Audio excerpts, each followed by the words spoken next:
Try number 2. As I've just talked about in the last video, somehow, somewhere, I always end up with a whole bunch of extra stuff. And I really am trying to fix this. And I guess even if I do get the suitcase slider, as of right now, I don't have another bag that I can use. But I would like to, get the suitcase slider and then completely put everything that's left in like a smaller bag, like a regular bag. I mean, something with wheels would be better because, like I already said, I'm not that strong, so I can't carry too much of jack diddly. But I would just like to have like a smaller bag, almost really like a regular book bag, although I don't know if all this will fit in there. Because it's like, even if I remove a lot of this stuff, I still have like this. So that's like what's taking up like majority of the space. But I can't throw that away. I'm not gonna lie though, one of the decisions that you really don't want to make when you're like in the heat of the moment is throwing away a lot of stuff that you need. And then when you actually really need it, then you're like, I don't know, in a bad predicament. And I don't like asking people for stuff. I actually never have throughout my life, but I actually made up this saying when I was 6. If you want something done at all, you gotta do it yourself. So yeah, if you have to ask people for stuff, it's bound to go pretty left. Or bare minimum, you won't get it. But yeah, I'm gonna have to definitely give that away. That's super heavy. I think I got that while I was in the desert. I definitely got this while I was in the desert. I'm not even gonna lie, it's sucky. I do want to keep this one, but I do not have anywhere to really put all this, and it's super heavy. I'm keeping this because I've had this since I was 12. And then there's this. There's a lot of shark teeth in here too. It's actually kind of a long story. But my dad had this one girlfriend who took us to like some, not really mining, but it was like some type of rock place in some mountain somewhere. And that's where I got a lot of this stuff from. But I got these in, what's it called? The Sonoran Valley Desert with Slab City, which I wouldn't advise going there. I wouldn't advise going there if you're a man or a woman, to be honest, but definitely not if you're like a kid or a street kid. But that's a long story. Anywho, some more obsidian. So I guess like I have an obsidian addiction.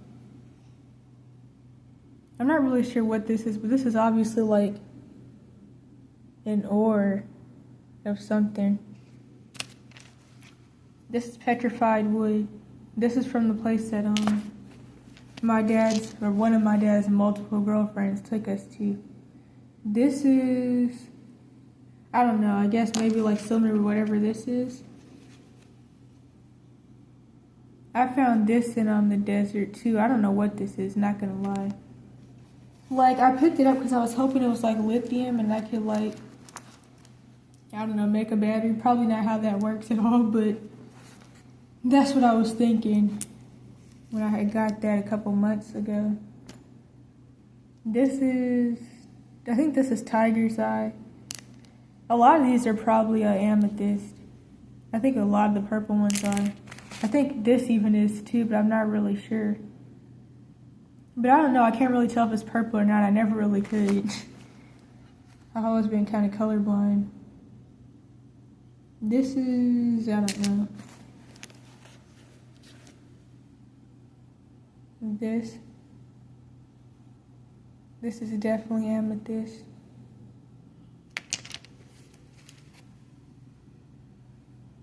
This is, I don't know. I'm not gonna lie. Actually, you know what though? I never really watched that much of Steven Universe because it was really iffy and sinister.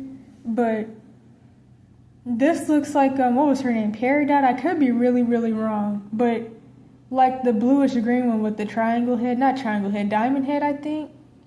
I don't know. I haven't watched TV in a long time. But that's what this makes me think of now to think about it. So I guess maybe that's what this is. This is, I think maybe sapphire, but I really don't know. Like, I swear the last time I read a book about rocks, I was probably like 7. This is amethyst too, I guess. And then there's this. I like how it's like see-through, but it's not. Or maybe that's just me. And then in here I have like fabric from this and dust from, what is it called? I think it's called mica. There's a lot of this in North Carolina too, and it's like a rock that has layers that are kind of like, I don't know how to describe it, aluminum foil almost. And it's shiny, and then it just rips apart in pieces.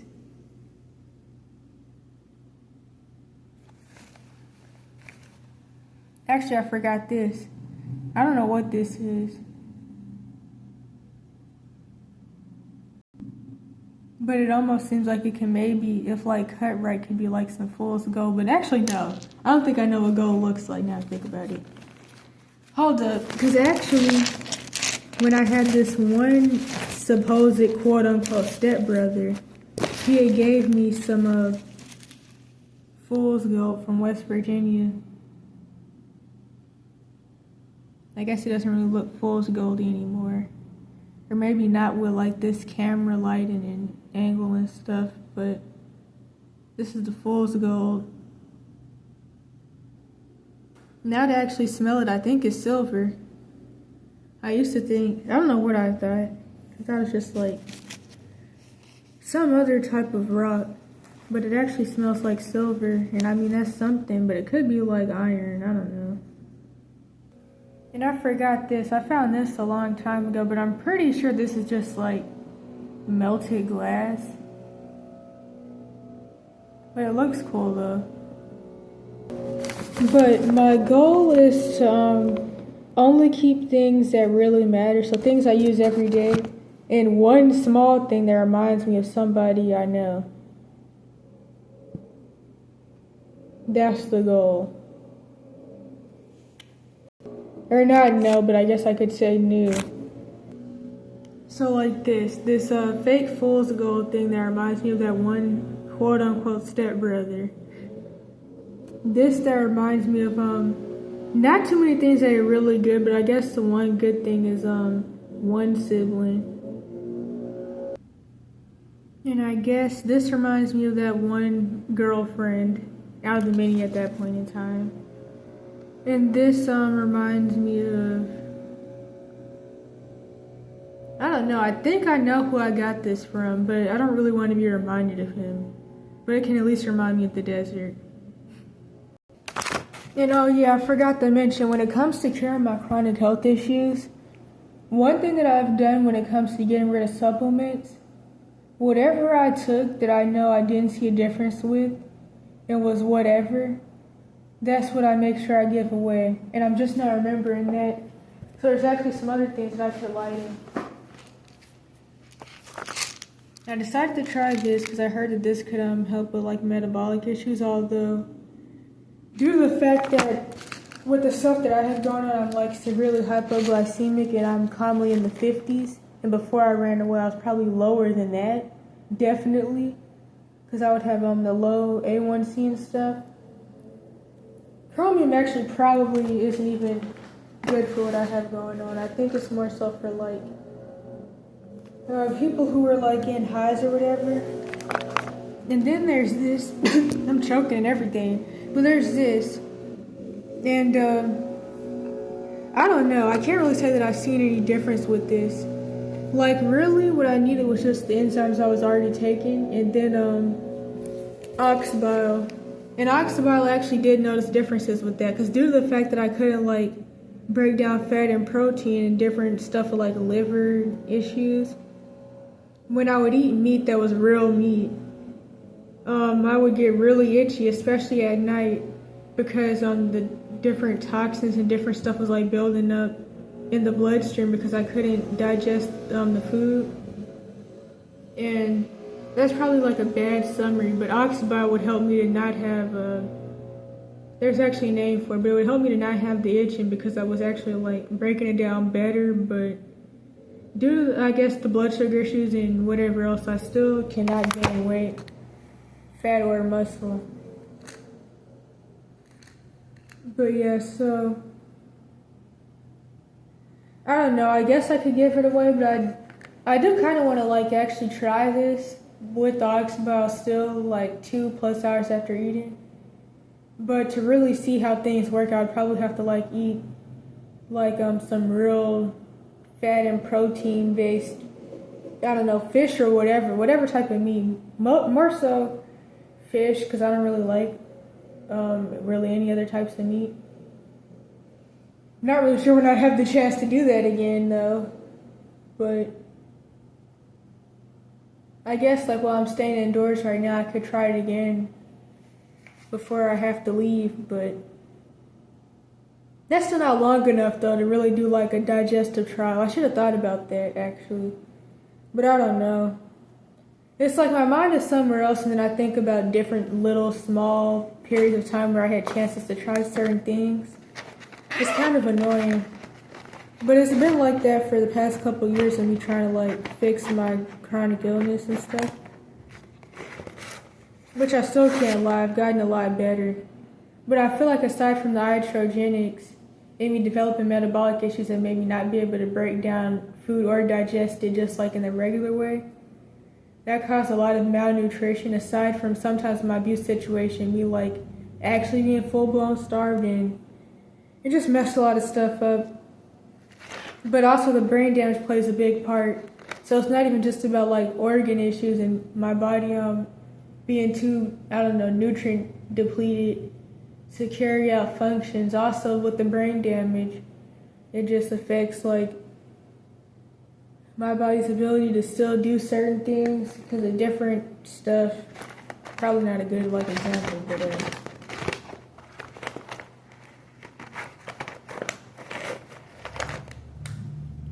so I'm gonna give away some markers. Oh, wait a minute. I'm gonna give away these. I found these somewhere, so I thought that would be good to keep. It's still kind of sucky because I had to give away some of my inventions I recently made, and like 2 of them were from a movie that I had made, or a short film about Chelmos, or well, yeah. So, and I doubt that anybody will even watch this, but I know that like when people do hear about things like this and somebody curing their chronic health issues, people are so caught up in worshiping the horrible medical systems that, I don't know, it's a lot of stuff with it that actually really I wouldn't even be able to describe. But overall, people just feel like, I don't know, somebody's a bad guy for like not just letting yourself fade away into non-existence, which honestly, that's not even really the issue for me. It's like, I mean, I can't get SSDI or any of that stuff right now anyways, but if I could, it's like, I mean, it wouldn't even matter, because it's like, why would I rather have that over actually being able to be healthy enough to like, I don't know, make money on my own somehow. And it's also like, I mean, sure, some people can get SSDI, which that stuff is about to not exist anymore anyways, but sure, some people can get that throughout their life and like try to live on that, but it's not enough to live on. And like, once you start getting it, you're pretty much held in like a box to where you can't do anything else. And also, I could care less about some money when I'm in constant pain and can't do anything and can barely walk. Like, that doesn't even matter. So I'd rather cure my issues and sit around trying to get some money. And anytime, nothing's for free pretty much. I guess maybe that's a better summary. Nothing's for free. But yeah, and people see like people who are fixing their own health issues as like the crazy person. And I'm not even gonna lie. There's a lot of different brainwashing that people are into that makes them think like that. If I was able to like get medical treatment, I would though. But it would have to be from like a naturopath or something. I wouldn't be able to get help with the type of issues I have from a regular doctor. But I can't do that. So